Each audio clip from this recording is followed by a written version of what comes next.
31.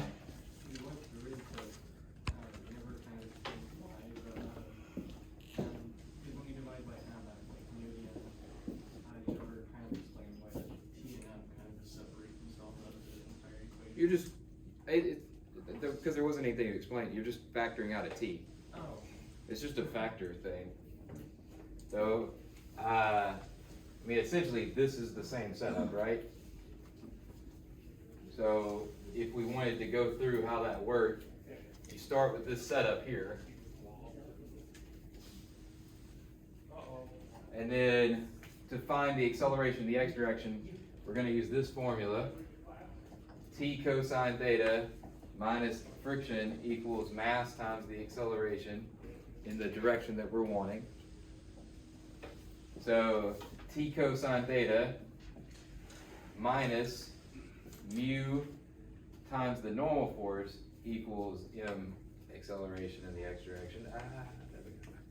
And then T cosine theta minus mu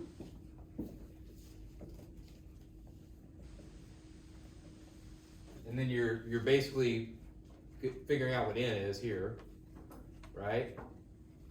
So then that comes in over here to be this, mg minus t sine theta. Distribute my mu through, t cosine theta minus mu mg plus t mu sine theta. All right, so now I'm going to sort my t's. So it becomes t cosine theta plus mu sine theta minus mu mg. And then you divide both sides by m. So if I divide both sides by m, cancels that m out, but then I end up with the m here. Because there was no m in this term to divide by.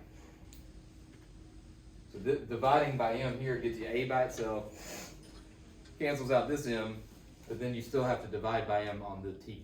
That's where that t over m comes from.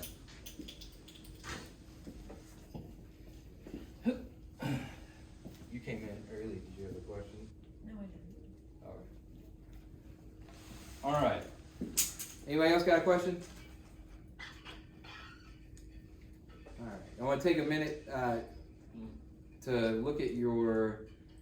Give me like 2 minutes. We do have to start talking about energy because we're going to miss out tomorrow. So if I need about 15 minutes just to kind of introduce that concept. If you will take like 3 or 4 minutes to make sure your like card's good, make sure you don't have any last minute questions. Okay, what's up, Christian? Number 11, how'd you get 500 over 150? I get the 150. It's a Pythagorean theorem. You go 300 this way, 400 this way. Oh, You went 300 meters east, 400 to the north, so you get 500. Because you're just doing the Pythagorean theorem. you explained 32. Very last. Well, if it's going down, tension's got to be less than gravity, because the tension's pulling up, gravity's pulling down. If it's accelerating down, then the tension down, like, you basically have 2 forces acting on it. Tension, gravity. If it's accelerating this way, then this has to be less than the force of gravity. Like, the force of gravity has to be bigger if it's accelerating downwards, right? Yeah. Oh, okay. Right? Okay. Okay, so give me like 2 or 3 minutes to get the energy stuff ready to go, get your cards, make sure they're good, make sure everything's good on that, and I'll be with you in just a sec.